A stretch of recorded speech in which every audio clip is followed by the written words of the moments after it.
Hi, everybody. Thanks for joining us. My name is Vivian Schiller, and I am Executive Director of Aspen Digital, which is a program of the Aspen Institute. This session is part of a series of briefings on myths and disinformation that we're hosting here at the Aspen Institute in tandem with our Commission on Information Disorder. As part of this series, we're talking to top experts in the field who can help us make sense of all the various facets of the information crisis we're experiencing now. These sessions are designed as a resource for our commissioners, but also for the broader public. We hope you find this series, which we're calling Disinfo discussions, both useful and informative. In today's episode, I am speaking with Renée DiResta. She is the Technical Research Manager of the Stanford Internet Observatory, where, among other things, she investigates disinformation and propaganda by state-sponsored actors and conspiracy theories. And that's what we're here to talk about today. So Renée, thanks for being here with us, and we're going to get into it now. Awesome. Great. So just for starters, let me ask you something that probably many of us feel. Are conspiracy theories on the rise, or does it just feel that way? I think that's a really challenging question that we don't have a great answer to. I remember back in 2015, I started looking at the anti-vaccine movement and was really struck by the fact that just as an ordinary person, I was getting referred into highly conspiratorial communities. So some of them focused on vaccines, but then if you joined the one on the vaccines, it would push you flat earth, it would push you chemtrails. Over time, it pushed me Pizzagate. As QAnon developed, it pushed me QAnon. So there was this really remarkable moment in time, 2015 to 2019 or so, when these communities were growing on social media numerically. We knew that. We didn't know if that was necessarily translating into changes in behavior. You know, was this just aggregating all of the people who were already inclined, or was this creating converts? And I think that is still an area that we don't have necessarily the best visibility into. But what we really started to see also in the offline world was you would see, I remember an interview with Devin Nunes, actually, Congressman Nunes, where he was commenting that it used to be 10% of the inquiries to his office would be kind of wildly, out of field with various allegations of government conspiracy theories. And then he said that that had really flipped. And he was at the point where like 90% of his constituent inbound was kind of, pushing these wild theories that he was starting to see.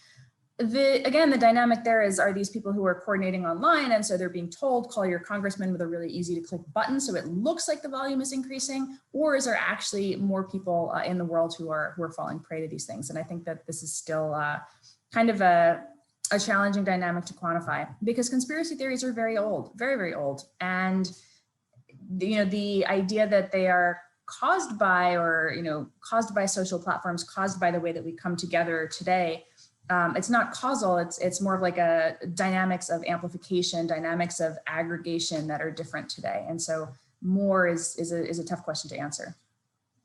Yeah, so it could be that it's not more, it's just that it's more, they're more vocal, they're more organized, they're more coordinated. So when we see things like QAnon, which feels like it's just sort of popped onto the scene in the last few years, it can feel very pervasive. I mean, how much do we think that is related to the fact that we see it, even those who are not, of us who are not conspiracy theories adherents, we see so much of this on social media. And how much does that correlate to what we're seeing also in the real world? Yeah, I think it's not only social media, actually, it's media. So QAnon emerged in, let's see, late 2017. And what started to happen in late 2017, going into 2018, was you started to see these groups and communities taking form around this idea, but it was still very, very fringe. But what started to happen was, as it grew, you started to see people showing up in the real world wearing big Q logos. And they started off as just kind of like a few people by the side of the road, right, waiting for a Trump motorcade to go by, but they had these highly visible iconography, very visible signage. And they wanted the motorcades to honk at them. They were saying Q sent me, they sort of looking for validation, because again, they believed that this was the kind of core underpinnings of the conspiracy theory were that Donald Trump was fighting this war, and that this insider who had visibility into what was really going on in the government was putting out these posts on 8chan, on other chan boards. And so what you started to see was people looking, really taking it out into the real world, and then the media beginning to cover it. And when the media began to cover it, one of the challenges is that calls more attention to it, right? So then more people go looking to try to figure out what is this QAnon thing. So there's an interesting dynamic of not only how does social media kind of aggregate people, again, nudging people to join these communities, but also beyond that, the question of to what extent does that visibility of media coverage potentially inadvertently amplify those dynamics, then making more people go search. And once you have more people searching, again, then they're finding the content on social media, then they've signaled that they're interested in the content, and then potentially there's this dynamic where the content continues to be pushed to them. Yeah, this is a tricky balance for journalists, certainly, because these are real trends, these are real phenomena. They have real world impact. We saw some of it on January 6th. You need to cover it, but how do you cover it without inadvertently, even with debunking, how do you cover it without inadvertently amplifying and sending more people down that conspiracy theory rabbit hole? Well, that's one of the really, I think, big challenges facing us today, right? Is that there is this, there are some really interesting incentive dynamics that we're contending with, which is that oftentimes people will only see the headline, particularly if the article is going by on Twitter. They're not going to necessarily click through and read it. And so to motivate people to click on the headlines are often sensational and overly simplistic, right? And so you do have a dynamic where, kind of the epidemic of clickbait, if you will, where stories are framed in the simplest way possible, the most interesting, sensational sounding way possible, because that's what performs well on social media, particularly where there's this need to break through this glut of content, this glut of information that everybody is seeing so many things in their feed. I mean, I think I've got 40 open tabs, and almost all of them right now came from seeing something on Twitter and being like, oh, I should go read that, And Glad it's not just me. Yeah, no. Sometimes I just the browser finally crashes, I declare bankruptcy, and then I start over. But it's this dynamic of there's so much to pay attention to, and so getting someone to even open that browser tab is is a pretty heavy lift. I think the other dynamic, though, with this is the phrasing that people use in their headlines, or the phrasing that people use in their content is potentially also very impactful. And this is like Dana Boyd's work on data voids, which related to really the fact that people will hear a term and they'll go and they'll type it into a search box. So even independently of social media, just information architecture, they'll go and they'll type it into Google, and what's going to come up is the content that is most sort of salient, most relevant to that term.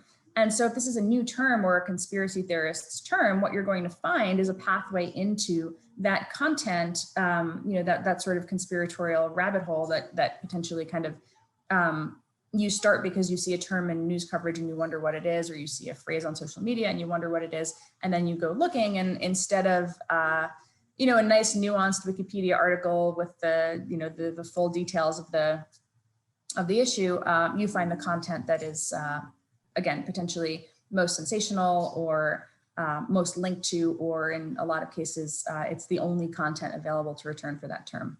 So I know that was the case with a lot of at least in the early days of the anti-vax movement, people would search for things like, whatever,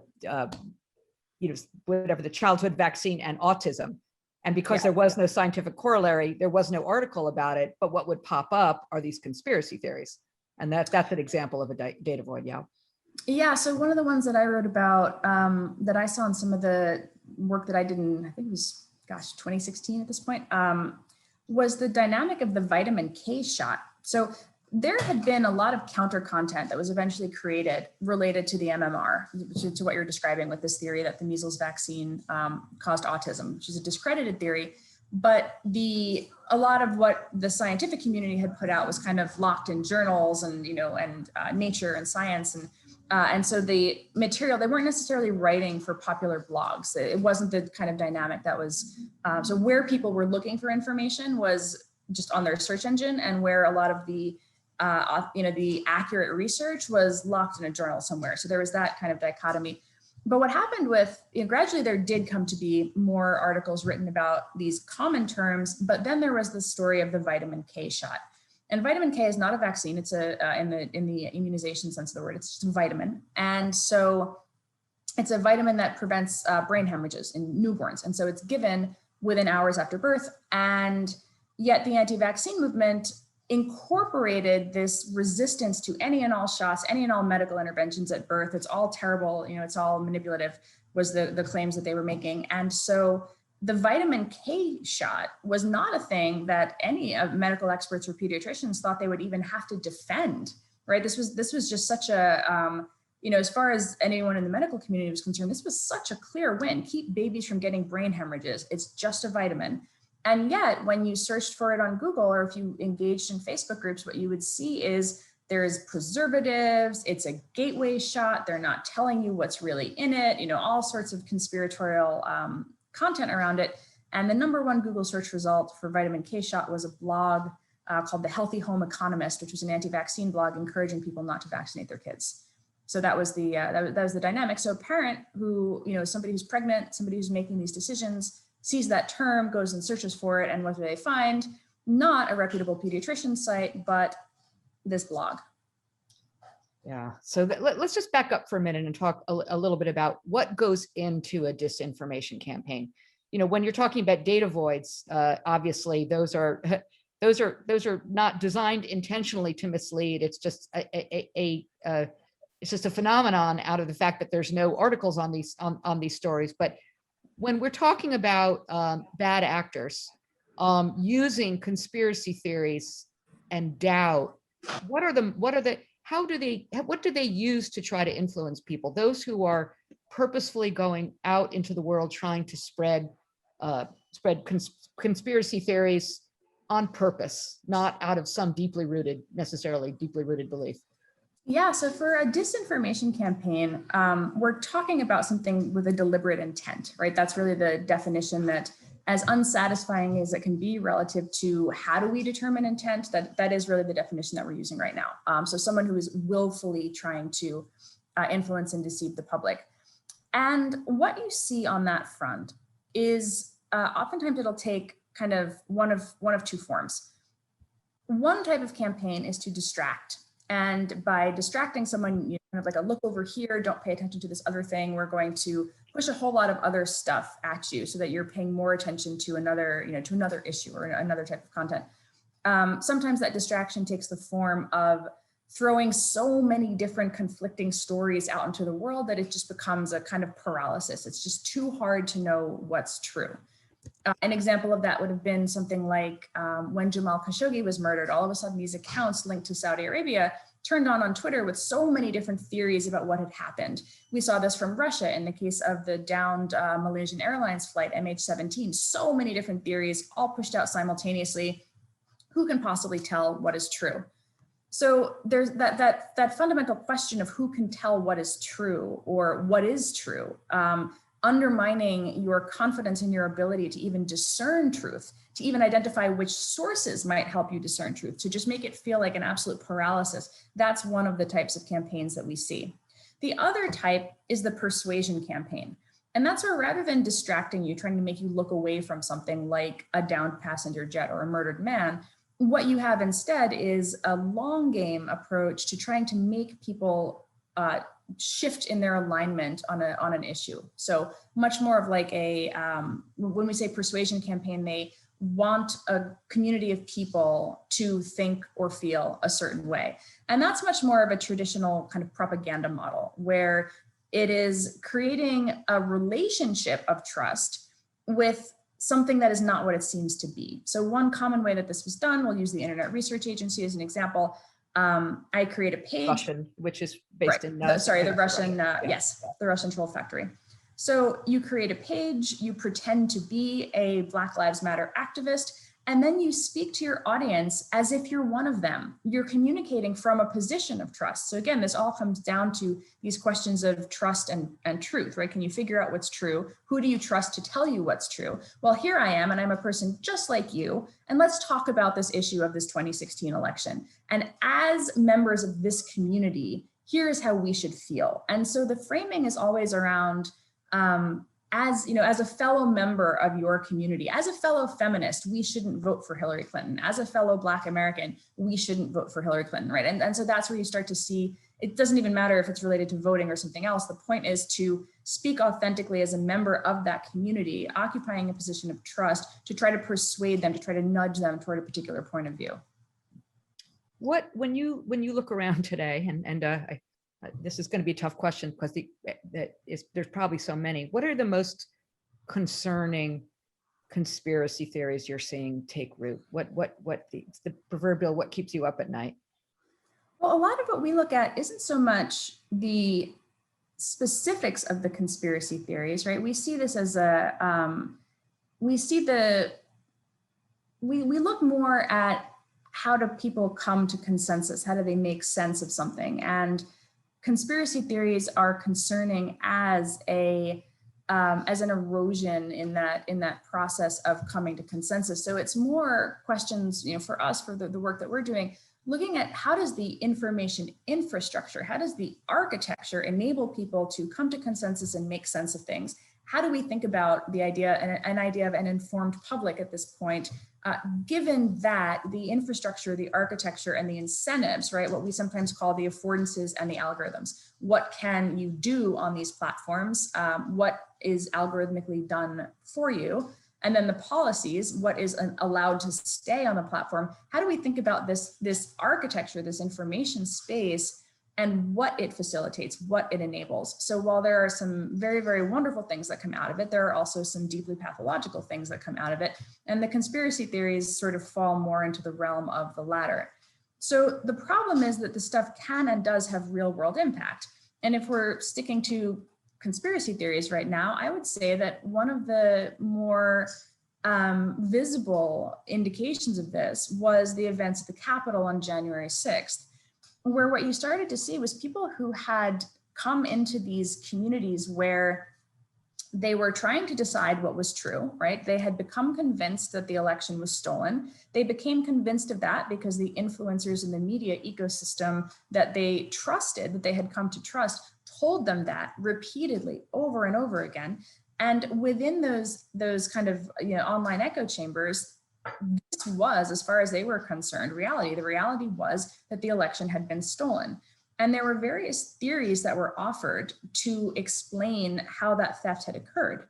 And some of them included CIA supercomputers or Dominion machines changing votes. And ultimately, for a period of months, from November to January, we were just immersed in this kind of roiling sea of various theories explaining this purported theft, ultimately leading them to the Capitol on January 6th, where you see them standing outside the building, chanting the hashtags that, you know, had been used to kind of come to this process of consensus, this sense making about what had happened within these communities. And so that, I think, is where we start to see then the eruption into violence, but the presence of different communities of people who had all come together around this idea of the theft and the conspiracy theories that were underpinning those claims. And that, I think, is one of the areas where we can't treat this as a problem of some people online believe some crazy things, because it does have the potential for very real world impact.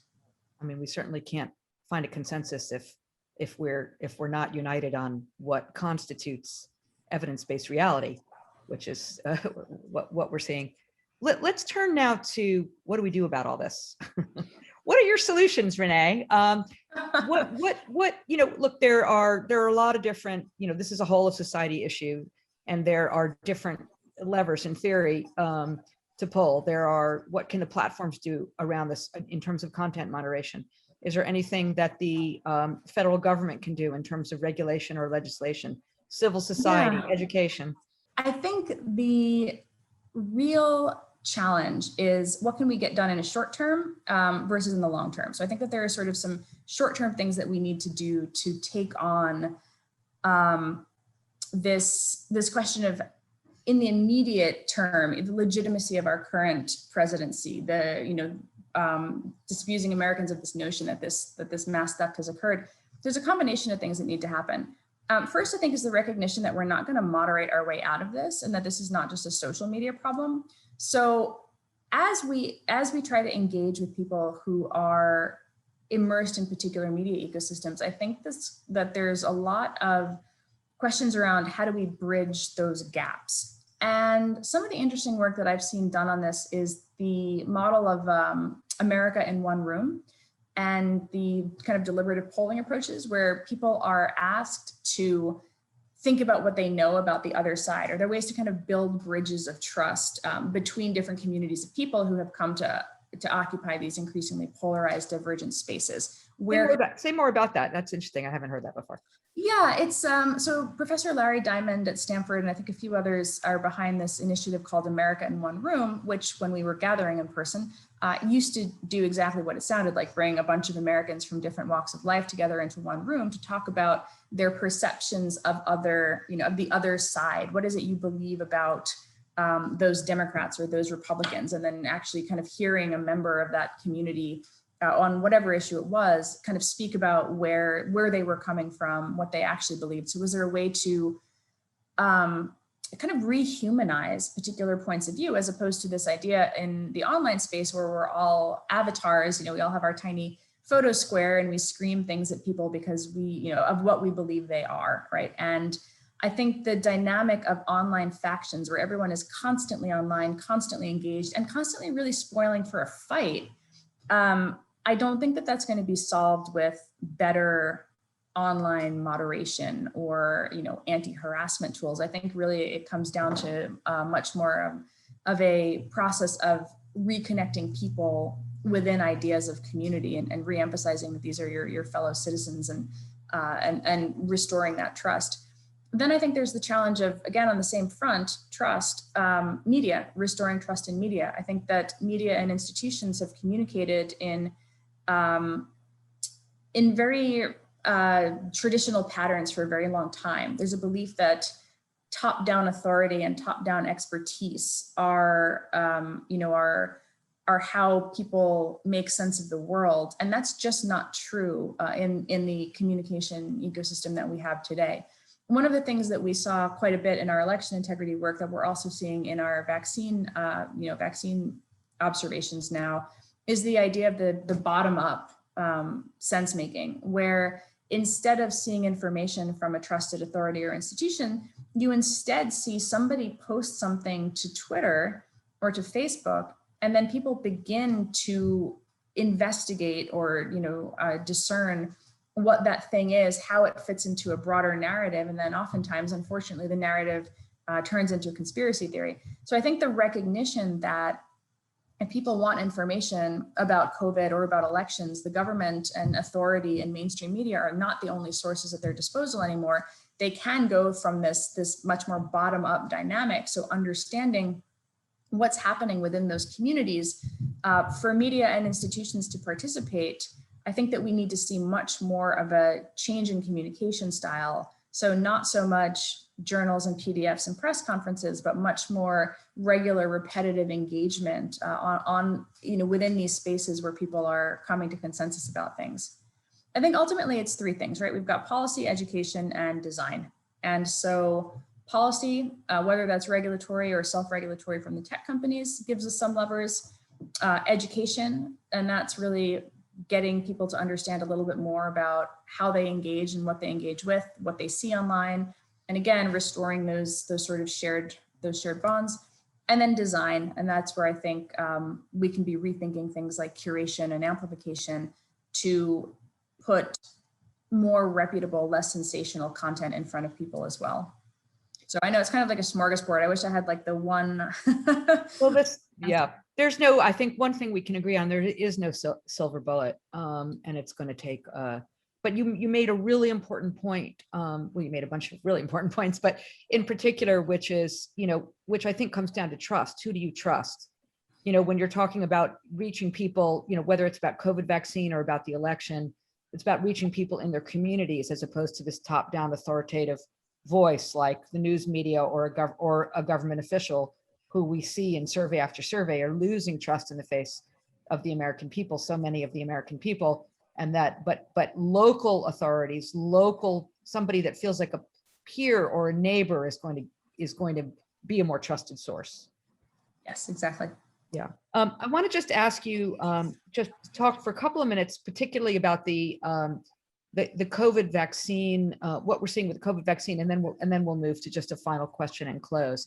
Because I know this is something that you've been studying, and it's a particular issue, this spring of 2021, when we're now, at a moment where we're just about at the point at the time of this recording that anybody who wants to get a vaccine can get a vaccine. And now it's a matter of trying to convince those tens of millions of eligible Americans to step up. So just talk a little bit about what you're seeing there and where conspiracy theories play a role. So since conspiracy theories are very old, and anti-vaccine conspiracy theories date back to the late 1800s. So let's just kind of get that right out there. You can actually go to the Lancet and the British Medical Journal, these journals that existed as far back as the 1900s, and in their archives, you can read the letters to the editor.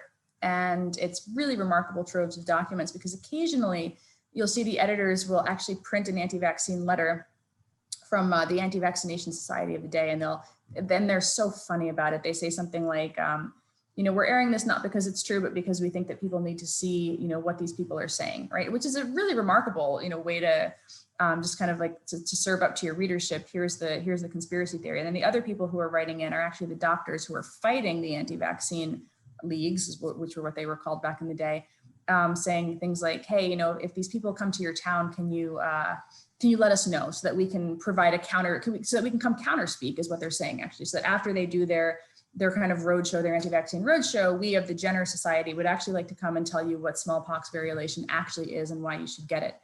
So these people spurring hesitancy and the need to counter that hesitancy, these dynamics are very, very old. There are sort of 6 core anti-vaccine narratives that have dated back, again, as far as long as immunization has been a process. They're around toxicity, are the ingredients toxic? Religiosity, do I need this? Is this, as Marjorie Taylor Greene put it recently, like the mark of the beast?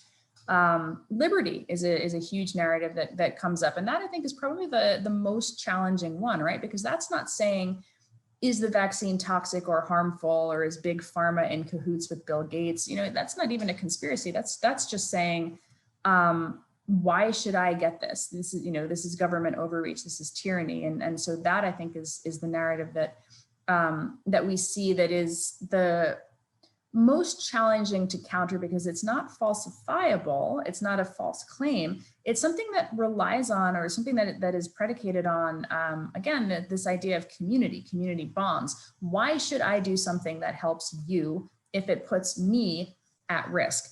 And so reducing the concerns about the degree of risk is where I think a lot of the communication needs to be. And we are seeing it. We're seeing doctors really get in there. Again, this is not happening in the way that it should, candidly, from the top institutions. They are not, in fact, particularly adept at this kind of communication. But the people who are stepping up are actually the medical influencers, the medical doctors who are Instagramming themselves getting their shots, putting up Facebook posts and YouTube videos, discussing their experience receiving the vaccine.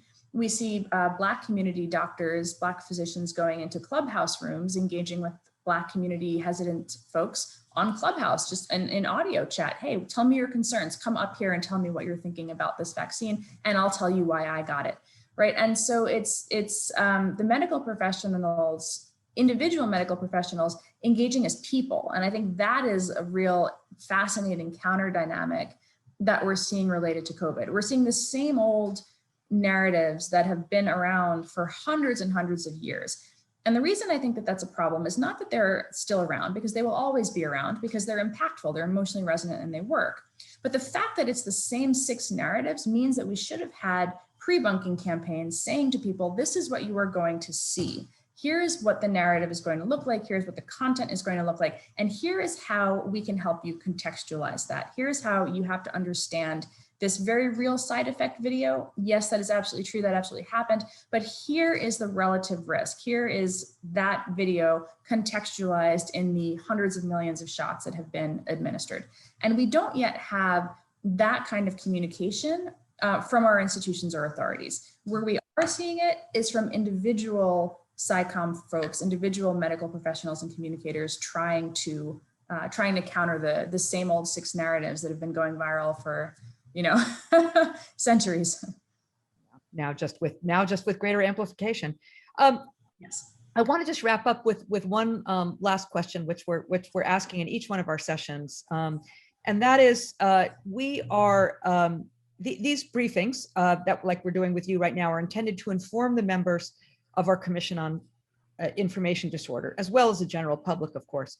Is there anything that you think the commissioners should know as they prioritize what issues and solutions they focus on across the board, whether it's for government, the private sector, or civil society? I think that what we need to see is structural change. And what I mean by that is, we are constantly captured by the specifics of the narrative, right? By the specifics of the content.